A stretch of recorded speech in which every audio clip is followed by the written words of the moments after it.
தீயா வேலை செய்யணும் குமார். இதுதான் சிம்பிளாக மாவட்ட செயலர்கள் கூட்டத்தில் ஸ்டாலின் அவர்கள் சொல்லியிருக்கக்கூடிய ஒரு அட்வைஸ். பாண்டிச்சேரியில் ஒரு அரசல் பரசலாக ஒரு பேச்சு, ரங்கசாமி கூட தாவேகா கூட்டணின்னு. ரங்கசாமி அங்கே பிஜேபி கூட அலைன்ஸில் இருக்கு. ஸோ இங்கேயும் அதிமுக அலைன்ஸில் தான் பிஜேபி இருக்கு. ஸோ அங்கே பேச்சு போகிற மாதிரி இங்கேயும் ஒரு டாக் ஓடிட்டு தான் இருக்கு. இங்கே பாருங்க, ஒழுங்காக அந்த உள்ளடி வேலை வச்சுக்கிறது, அவனை தோக்கடிச்சிட்டு நம்ம வந்துடலாம்னு நினைக்கிறது. உள்ளடி வேலைனா காங்கிரஸ்க்கு சொல்றீங்களா? காங்கிரஸ் இல்லை, சொந்த கட்சிக்குள்ளேயே நடக்கும் இது. எம்ஜிஆர் சாட்டையை சொல்லிட்டு வரல, நான் ஆணையிட்டால் அப்படின்னு. இவரும் ஒரு சாட்டையை சொல்லிட்டு இருக்காரு, நான் ஆணையிட்டுட்டேன், மீறிட்டீங்கன்னா உங்கள் மாவட்ட செயலரில் பதவியெல்லாம் இருக்காது பார்த்துக்குங்க. யாராவது உங்கள் தொகுதியில் தோத்துட்டாங்க, நீங்கள் தான் உள்ளடி வேலை பார்த்துன்னு தெரிஞ்சிருச்சுன்னா நீங்கள் மாவட்ட செயலர் பதவியை மறந்துடுங்க. தாமரை 40 இடத்துல நிற்கணும் அப்படின்றது தான் டெல்லியோட டார்கெட்டாக இருக்காங்க. என்ன கேட்டிருக்காங்க? 60 கொடுங்கன்னு கேட்டாங்க, அப்புறம் 50 கொடுங்கன்னு கேட்டாங்க, இப்போ கடைசியாக 40 அப்படின்னு நின்று இருக்காங்களாமா. திமுக எத்தனை இடம் நிற்கிதோ அதை விட ஒரு இடம் கூடுதலாக நான் நிற்கணும். அதாவது திமுகவுக்கு உண்மையான மாற்று அதிமுக தான் அப்படின்றத ஸ்ட்ராங்காக சொல்லணும் இது மூலியமா அப்படின்ற இடத்துல எடப்பாடி இன்னைக்கு இருக்காரு. அவங்க கட்சி கொடி தான் அவங்க உருவாக்குது. கட்சி இன்னொருத்தர்கிட்ட இருந்து வாங்கியிருக்காங்க. அப்போ ஆரம்பிக்கலையா? ஆரம்பிக்கல.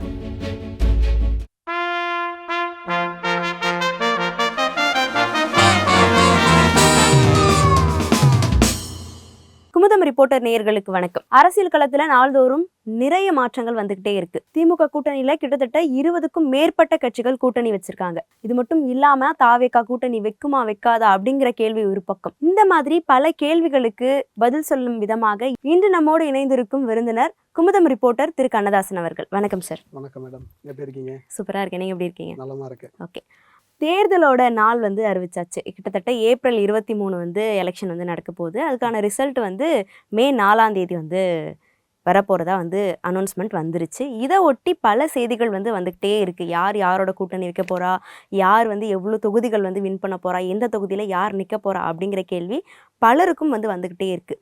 இந்த நிலையில் திமுகவோட மாவட்ட செயலாளர்கள் கூட்டம் நடந்திருக்கு. அதில் என்ன முக்கியத்துவமான செய்திகள் வந்திருக்கு? என்னன்னா, தீயா வேலை செய்யணும் குமார். இதுதான் சிம்பிளாக மாவட்ட செயலர்கள் கூட்டத்தில் ஸ்டாலின் அவர்கள் சொல்லியிருக்கக்கூடிய ஒரு அட்வைஸ். என்னங்க அவ்வளோ அட்வைஸ் கொடுத்தாரு? 3 லைனில் முடிச்சிட்டிங்களே. யதார்த்தம் இதுதான். என்னன்னா, இன்னைக்கு கல யதார்த்தம் அப்படி கிடையாது. இந்த 2026 எலெக்ஷன் அவ்வளோ சுலபமாக இருக்க போகிறதுன்றதை ஸ்டாலின் அவர்கள் நல்லாவே உணர்ந்திருக்கார். ஏன்னா இதுக்கு முன்னாடி வரைக்கும் 3 முனை போட்டி தான் இருக்கும் யதார்த்தமாக. இப்போ 4 முனை போட்டி. ஸோ என்ன தான் நீங்கள் அதிமுக ஸ்ட்ராங்காக இல்லை அப்படின்னு சொல்லிக்கிட்டாலும் விஜய் அதை சரிக்கிறதுக்கு ஒரு பெரிய அவருக்கு ஓட் பேங்கிங் இருக்குது. இந்த 4 முனை போட்டி சொன்னீங்க, இது 3 முனையாக மாறதுக்கு வாய்ப்பு இருக்குமா? இருக்கலாம். ஆமாம், ஏன்னா அதுக்காண்டி தான் பேச்சு போயிட்டு இருக்கு. ஓகே, போவாங்களா இல்லையா அப்படின்றது தான். ஏன்னா இப்போ பாண்டிச்சேரியில் ஒரு அரசல் பரசலாக ஒரு பேச்சு, ரங்கசாமி கூட தாவேகா கூட்டணின்னு. ரங்கசாமி அங்கே பிஜேபி கூட அலைன்ஸில் இருக்கார். ஸோ இங்கேயும் அதிமுக அலைன்ஸில் தான் பிஜேபி இருக்குது. ஸோ அங்கே பேச்சு போகிற மாதிரி இங்கேயும் ஒரு டாக் ஓடிட்டு தான் இருக்குது. விரைவில் அது நடக்கலாம், நடக்காமலும் போகலாம். அது உறுதிப்படுத்துகிற மாதிரி இது வரைக்கும் எந்த இதுவும் வெளியில் வரல. ஸோ மாற்றங்கள் இருக்கலாம். 3 முனையாக போட்டியாக இருக்கும் அப்படின்றதுக்கான ஒரு வாய்ப்புகள் இருக்குதுன்னு நம்ம பேசிட்டு இருந்தோம் இல்லையா?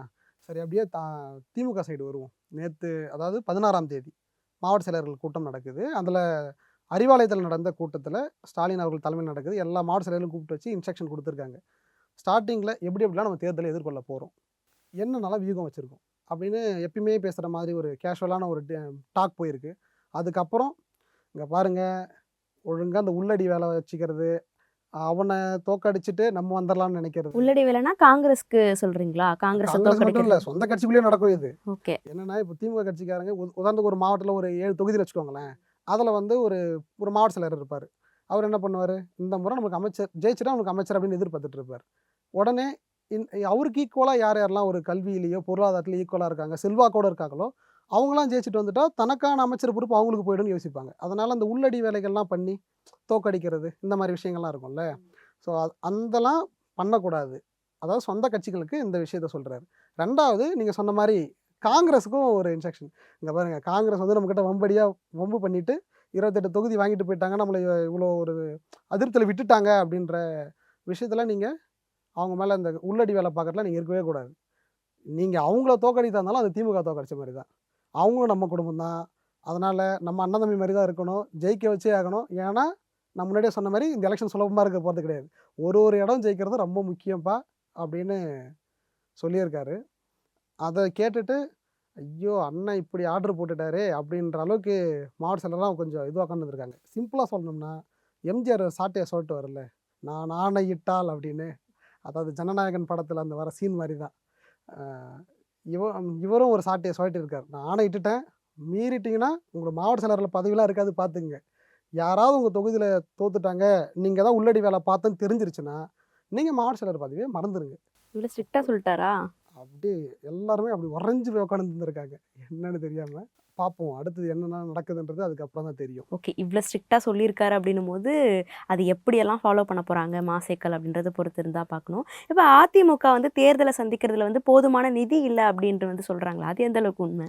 ஏன்னா அவங்க என்ன சொல்ல வராங்கன்னா, ஆட்சியிலே இல்லைப்பா, நாங்கள் 5 வருஷமாக இல்லை, ஸோ அதனால் இருக்கிற அந்த மாநாடு போராட்டம் இதெல்லாம் எடுத்து விட்டாச்சு, என்கிட்ட தலைமை கிட்ட இல்லை அப்படின்னு அவங்க சொல்கிறாங்க.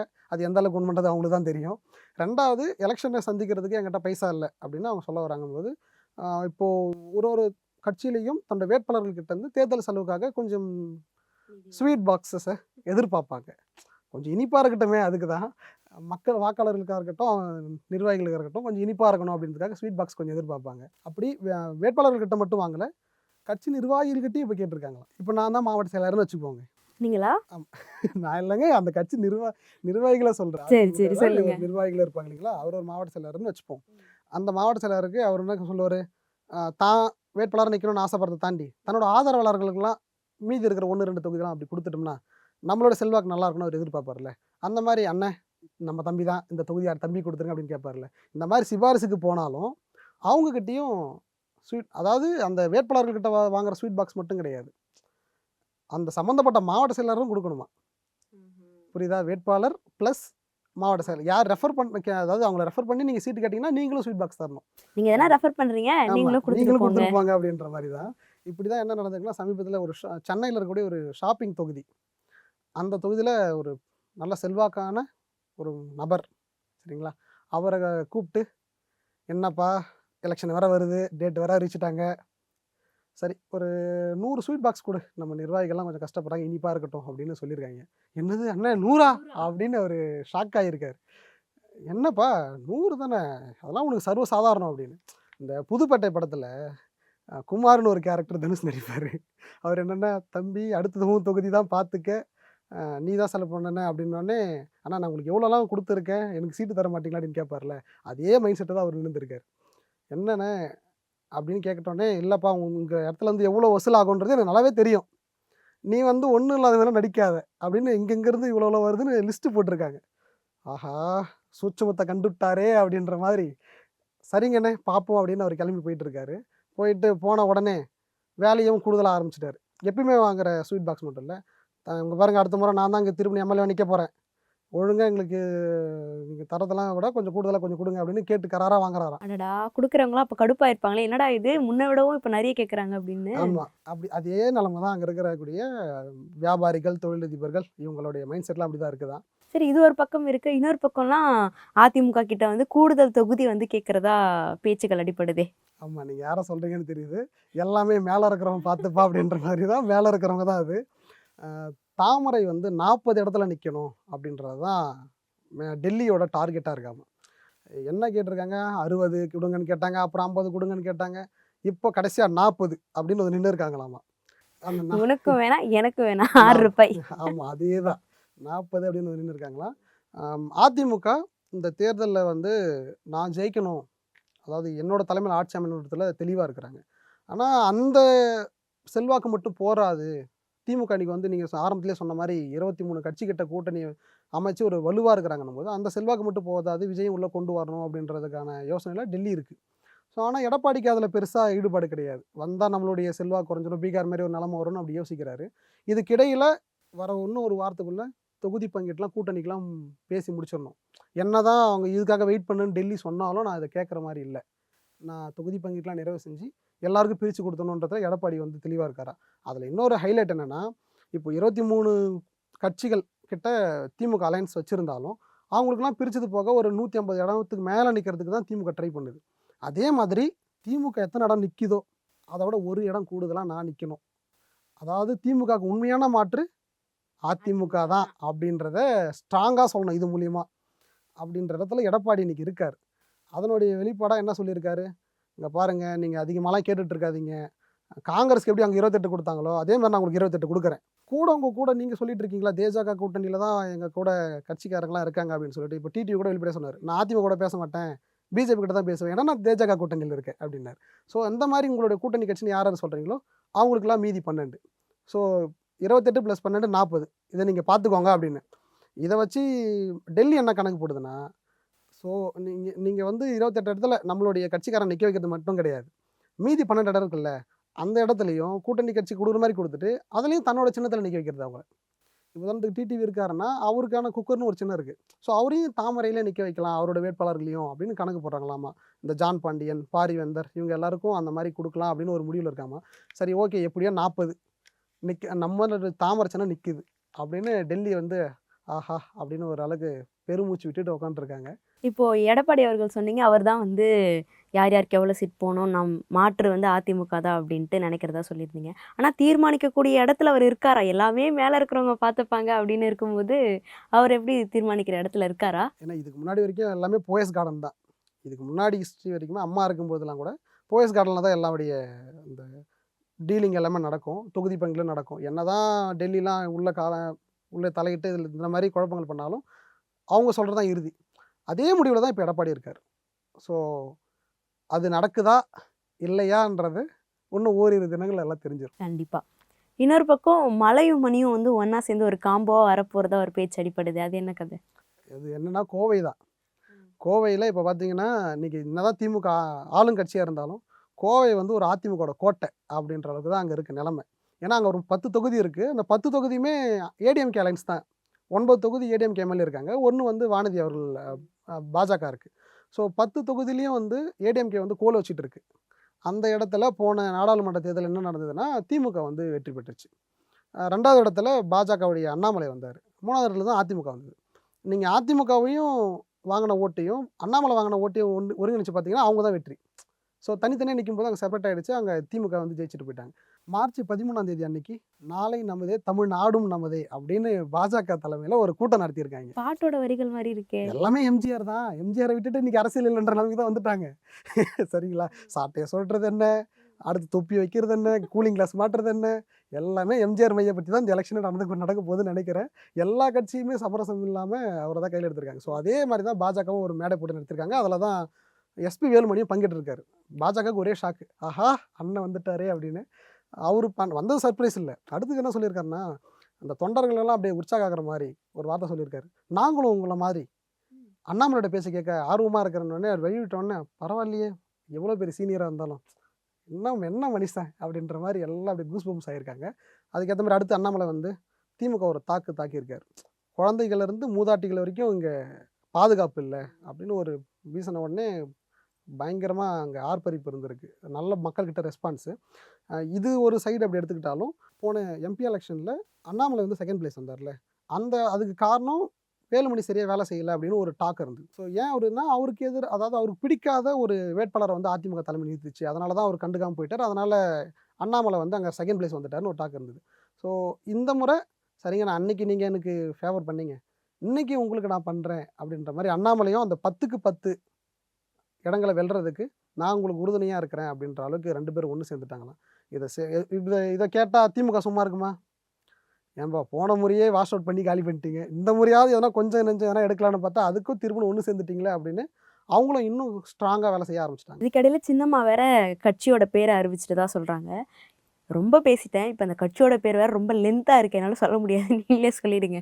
அனைத்திந்திய புரட்சி தலைவர் மக்கள் முன்னேற்ற கழகம். அப்பா, அதாவது 2 சென்டென்ஸ்க்கு எழுதலாம் போல. ஆமாம், இதுக்கு முன்னாடி அதிமுக அந்த மாதிரி இது அதோட இன்னும் கொஞ்சம் லென்த்தியாக அது தொண்டர்கள் எல்லாமே முதல்ல மனப்பாடம் பண்ணுறதுக்கு ரொம்ப ப்ராக்டிஸ் எடுக்கணும்னு நினைக்கிறேன்.